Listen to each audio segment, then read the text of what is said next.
नमस्कार दोस्तों। आज का इस वीडियो में मैं आपका स्वागत करता हूं। मैंने एक शॉर्ट बनाया था जिसमें मैंने कहा था कि मेरा 128 किलोमीटर पिछला वीक का टोटल माइलेज था और मैं इसके ऊपर एक लंबा वीडियो बनाऊंगा कि किस तरीके से मैं अकम्प्लिश किया।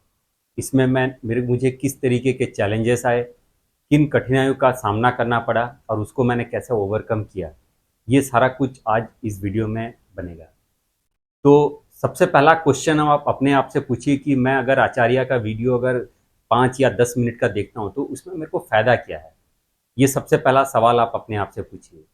तो इसका जवाब ये है कि दोस्तों, अगर अभी आप एक फुल मैराथन का तैयारी कर रहे हैं, 21 किलोमीटर का तैयारी कर रहे हैं या 10 किलोमीटर का तैयारी कर रहे हैं या अल्ट्रा इवेंट्स के लिए तैयारी कर रहे हैं, तो आपको वीकली माइलेज एक मिनिमम अडॉप्ट करना पड़ेगा। आप अगर 10 किलोमीटर करते हैं तो कम से कम 30 से 40 किलोमीटर हफ्ते में दौड़ना पड़ेगा। 21 किलोमीटर अगर करते हैं तो कम से कम 50 से लेके 70 किलोमीटर के बीच में दौड़ना पड़ेगा। अगर फुल मैराथन करते हैं तो 70 से लेके 100 किलोमीटर के बीच में दौड़ना पड़ेगा। सवाल ये कि अगर मैं कम डिस्टेंस करूं तो क्या मेरा इवेंट्स हो नहीं पाएगा? नहीं, आप इवेंट बहुत अच्छी तरीके से कर पाएंगे, लेकिन आपको इसमें परेशानी आएगी। आपको ऐसा फील होगा कि ये डिस्टेंस खत्म ही नहीं हो रहा। बॉडी कुछ लेवल तक जाएगा क्योंकि आपने हाइड्रेशन, फुएलिंग, टेपरिंग बहुत अच्छा कर रखा है, लेकिन आपको जब डिस्टेंस बढ़ेगा जैसे 10 किलोमीटर में, तो 7 या 8 किलोमीटर में आपको एक फैटिग फील होगा। उसका मेन रीज़न ये है कि आपने उतना एंड्योरेंस डेवलप नहीं कर रखा है। सेम चीज़ 21 किलोमीटर के लिए भी। जैसे ही आप 14-15 किलोमीटर हिट करेंगे आपको ऐसा फील होगा कि अभी 21 किलोमीटर बहुत दूर है। बॉडी अभी साथ नहीं दे रहा। मैं दौड़ना तो फास्ट चाह रहा हूँ लेकिन दौड़ नहीं पा रहा हूँ। मुझे क्रैम्प आ रहे हैं, मेरा एनर्जी लेवल डीप हो रहा है, मैं दौड़ नहीं पा रहा हूँ। सेम चीज़ आपको फुल मैराथन, अगर आप 42 किलोमीटर का कोई भी अच्छे इवेंट में दौड़ते हैं तो उसमें कम से कम आपको 24-25 किलोमीटर के बाद आपको परेशानी आना चालू होता है। उसका अलग अलग रीजंस है जिसके लिए अलग वीडियो बनाया जाएगा, लेकिन आज मैं इस वीडियो में मैं आपसे बात करूंगा ये जो वीकली डिस्टेंस 128 किलोमीटर का मैंने अकम्प्लिश किया उसके बारे में। मैं ये क्यों कर रहा हूँ, मुझे इसका करने का ज़रूरत क्या है? क्या मुझे 128 किलोमीटर करने से मेरा मैराथन का डिस्टेंस बहुत कम हो जाएगा? तो जवाब है नहीं। मैं इसलिए ये कर रहा हूँ क्योंकि मेरे लिए ये अभी ऑफ सीजन है, समर का टाइम है, मैं अभी कोई इवेंट ज़्यादा कर नहीं रहा हूँ, अपने ऊपर फोकस कर रहा हूँ, अपने जो वीकनेसेस है उसके ऊपर काम कर रहा हूँ। मेरे जो वीकनेस है ये है कि मैं ज़्यादा लंबा वीकली डिस्टेंस कभी भी नहीं करता। मैं मैक्सिमम से मैक्सिमम 60, 70, 50 किलोमीटर ही करता हूँ, उससे ज़्यादा मैं नहीं करता। लेकिन 100 किलोमीटर मैं कभी कभार 3 महीने में 1-2 बार हिट करता हूँ, लेकिन ये मैं एक कंसिस्टेंट बनाना चाहता हूँ, नंबर वन। नंबर टू है कि मैं जनरली सितंबर अक्टूबर के बाद अपना रेसिंग सीजन स्टार्ट करता हूँ और लगभग वो चलते रहता है फरवरी मार्च तक। मेरा हर वीकेंड में रेस रहता है, तो इसलिए मैं ज़्यादा अपने आप को टाइम नहीं दे पाता है ट्रेनिंग के लिए। तो इसीलिए अभी मैं अपना 120-130% एफर्ट डाल के अपना अच्छा सा ट्रेनिंग करना चाहता हूँ। तीसरा चीज़ हो गया कि मैं जब लॉन्ग डिस्टेंस रन करूंगा तो मुझे जो फुल मैराथन का जो मैं तैयारी कर रहा हूँ उसमें मुझे वो बहुत हेल्पफुल रहेगा। 27, 28, 32 किलोमीटर का जो डिस्टेंस है वो मुझे काफ़ी इजी फील होगा। मैं ये जो डिस्टेंस करता हूँ ना, मुझे इसमें केवल रनिंग का के बारे में पता चलता है, बट मेरे जो हाइड्रेशन है, फुएलिंग है, इसके बारे में भी पता चलते रहता है। फुल मैराथन तो मैं काफ़ी सालों से करते आ रहा हूँ, लेकिन दिक्कत ये है कि हर साल चैलेंजेस ये बढ़ रहे हैं। वेदर चेंजेस बढ़ रहे हैं, रूट चेंजेस हो जा रहा है, नए नए जूते आते हैं, फुएलिंग हाइड्रेशन के अलग अलग ऑप्शंस आते हैं, तो इसलिए ये सारा कुछ एक्सपेरिमेंट करना बहुत ज़रूरी है। और चौथा चीज़ हो गया कि मुझे ये करने में बहुत मज़ा आता है। मैं 12 साल से दौड़ रहा हूँ, लेकिन आज भी मैं जब दौड़ता हूँ तो मुझे ऐसा फील होता है कि मैं एक फ्रेशर हूँ, बिगिनर हूँ। मैं आज पहला, दूसरा, तीसरा दिन ही दौड़ रहा हूँ, तो ये पैशन मेरे लिए बहुत इंपॉर्टेंट है, तो इसीलिए मैं ये वर्कआउट कर रहा हूँ। अब चलिए स्ट्रेट बात करते हैं 128 किलोमीटर के बारे में। 128 किलोमीटर करने के लिए दोस्तों आपको इन एंड एवरेज कम से कम डिसाइड पहले करना है कि एक हफ्ते में 7 दिन में आपको कितना दिन दौड़ना है। मैंने ये डिसाइड करके रखा था कि मैं कम से कम 6 दिन दौड़ूंगा और एक दिन अपना रेस्ट डे रखूंगा। जो 6 दिन दौड़ता हूँ उसमें मैंने 3 दिन लॉन्ग रन किया और बाकी के जो दिन हैं वो सेमी लॉन्ग रन किया। यानी डिस्टेंस यही कोई 14-15 किलोमीटर का होता था सेमी लॉन्ग रन में। जो मीडियम लॉन्ग रन होते थे वो 19-20 के आसपास, और मेरा जो लॉन्ग रन होता था वो है 30 या 32 किलोमीटर।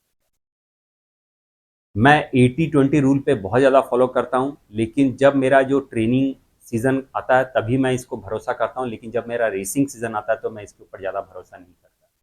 मैं उस समय ज़्यादा ट्रस्ट करता हूँ जो हार्ड वर्क करने में, फास्ट रन करने में, लैक्टेड थ्रेशोल्ड रन करने में, आपका जो जोन 4 जोन 5 का जो रन्स हैं उसके ऊपर।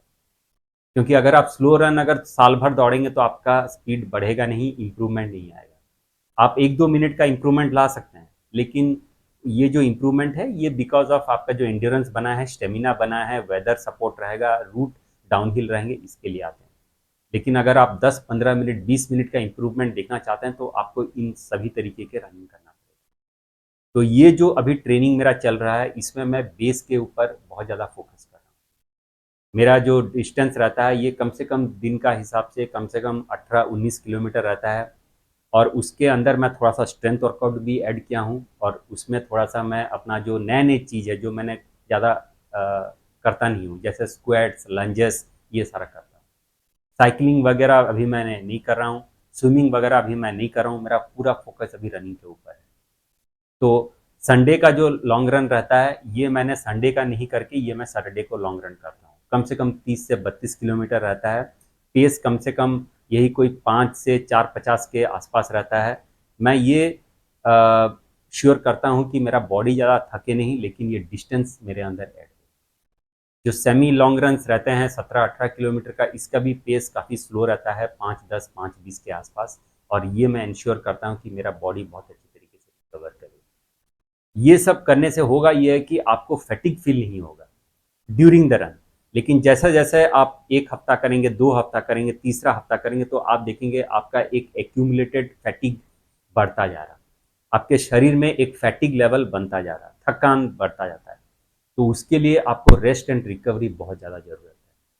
और ये अभी हम दूसरे अपने सवाल पे आते हैं कि 128 किलोमीटर 130 किलोमीटर करने के लिए आपको किन किन चीज़ों का चैलेंज फेस करना पड़ेगा। सबसे पहला है चीज़ है टाइम। आपके पास बहुत अच्छा टाइम होना चाहिए। अगर आप एक ऐसे एथलीट्स है जो कि आप सिर्फ रनिंग करते हैं, घर पे रहते हैं, खाना खाते हैं, सोते हैं, फिर ट्रेनिंग करते हैं, सेमी एलीट एलीट लेवल के एथलीट्स हैं, तो आपके लिए ये फॉर्मूला बहुत आसान है। आप 130 नहीं, आप 170 किलोमीटर भी आराम से कर पाएंगे। लेकिन अगर आप एक जॉब करते हैं, एक वर्किंग एथलीट्स हैं, तो आपके लिए चैलेंज है। जॉब में होता ये कि आप 8-9 घंटे जॉब करेंगे तो सवेरे यही कि 9-10 बजे आप जाएंगे ऑफिस और शाम को आप आएंगे। तो होता ये कि आपका खान पान के ऊपर थोड़ा सा चैलेंज रहेगा, आपका रेस्ट में थोड़ा सा चैलेंज रहेगा। आप 1 दिन 2 दिन 3 दिन कर देंगे, लेकिन चौथा 5वां दिन आपको चैलेंजेस आते रहेंगे। तो इसको आपको मैनेज करना आना चाहिए। तीसरा जो चीज़ हो गया वो है खान पान। होता यह है कि अगर आप एक ही तरीके का खाना अगर हर दिन खाते हैं तो वो आपको पता रहता है कि आपका बॉडी कैसा बिहेव करेगा। लेकिन अगर फैमिली के साथ कहीं बाहर जाते हैं, कोई रेस्टोरेंट में खाना खाते हैं, इधर उधर का खाते हैं, कभी बिरयानी खा लिए, कभी चिकन बिरयानी खा लिए, कभी मटन बिरयानी खा लिए, कभी पिज़्ज़ा खा गए, तो आपके लिए वो चैलेंज है। आपको पता नहीं चलेगा कि आपका शरीर कैसे बिहेव करेगा। इससे ये भी हो सकता है कि आपका जो लॉन्ग रन है, फास्ट रन है, ये आपका इम्पैक्ट हो। तो इसीलिए अगर आप घर का खाना खाते हैं और ऑलमोस्ट आसपास एक ही तरीके का खाना खाते हैं तो वो आपके लिए बहुत ही ज़्यादा हेल्पफुल है। तो ये आपके लिए एक चैलेंज है। चौथा चैलेंज ये है कि अगर आप फैमिली वाले हैं, बच्चे हैं, तो आपका दिनचर्या जो एक समान कभी नहीं रहेगा। बच्चों को ड्रॉप करना जाना रहेगा, उनको कॉलेज या स्कूल से लाना पड़ेगा, आपको फिर ऑफिस जाना पड़ेगा, घर के और भी छोटे मोटे काम रहते हैं जिसमें कि आपका जो रिकवरी एंड रेस्ट है ये कॉम्प्रोमाइज़ होता है। तो अगर आप इसको मैनेज कर लेते हैं तो आपका बहुत अच्छा आपका बैलेंस बैठेगा और आप बहुत अच्छा रनिंग कर पाएंगे। जो पांचवा जो चैलेंज आता है वो है कि आपका स्ट्रेंथ वर्कआउट। जैसे जैसे आप वीकली माइलेज बढ़ाएंगे आप देखेंगे कि आपका जो स्ट्रेंथ है वो घटता जाएगा। आप रनिंग तो कर लेंगे क्योंकि आपका कार्डियोवैस्कुलर सिस्टम डेवलप हो रहा है, लेकिन आपका जो बॉडी में जो लेग्स के जो मसल्स हैं, पावर है, ये वीक होते हैं। तो आपको थोड़ा सा कम से कम दिन में 1 घंटा निकालना पड़ेगा आपके लेग स्ट्रेंथ करने के लिए। ना केवल leg strength but overall body में, upper body, lower body, core, back, इसके ऊपर भी आपको काम करना पड़ेगा। तो ये कुछ चैलेंजेस आए दोस्तों मुझे। मैं कोशिश कर रहा हूँ 1-2 वीक करूँगा, फिर उसके बाद अपना जो डाउन करूँगा, और फिर उसके बाद 1 वीक करूँगा, 2 वीक करूँगा, फिर उसको डाउन किया जाए। तो इस तरीके का अगर आप अप्रोच में काम करेंगे तो आप डेफिनेटली सफल होंगे। अभी मैं बहुत लोगों को अभी मैराथन, हाफ मैराथन 10 किलोमीटर का ट्रेनिंग दे रहा हूँ। अभी आदित्य जी जो मेरे से जुड़े हैं ऑलरेडी 3 महीना इनको होने को है। ये हैदराबाद फुल मैराथन के लिए कोशिश कर रहे हैं। इनका ऑलरेडी 3-4 हफ्ते से जो लॉन्ग डिस्टेंस रन है ये 25 किलोमीटर 30 किलोमीटर का रहता है। कल हम लोग इकट्ठा दौड़ेंगे यही कोई 25 किलोमीटर के आसपास और इसका रिपोर्ट आपको कल या परसों तक आएगा। मैं और एक आदित्य जी के साथ काम कर रहा हूँ जिनका की टाइमिंग बहुत ही एग्रेसिव है। इनको फास्ट रन करने का मन है, टाइमिंग इम्प्रूव करने का मन है, तो इसके लिए भी अभी हम तैयारी कर रहे हैं। तो इनका भी कल लॉन्ग रन है यही कोई 18-19 किलोमीटर का। देखते हैं कैसा प्रदर्शन रहेगा, इसका भी डिटेल रिपोर्ट आने वाले दिनों में आपको मिल जाएगा।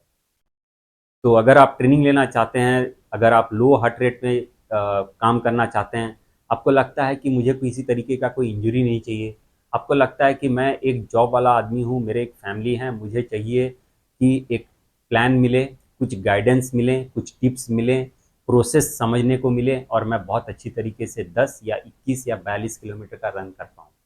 अगर आपका ये ऑब्जेक्टिव है तो आपको कहीं जाने का ज़रूरत नहीं है। ये मेरा व्हाट्सअप नंबर है, इसमें आप मुझे संपर्क कीजिए। एक मिनिमम सा शुल्क रहेगा, लेकिन मैं आपको ये उम्मीद दिलाता हूँ कि आपका रेस या ट्रेनिंग बहुत अच्छा जाएगा। जुड़ने के लिए आपका विशेष धन्यवाद।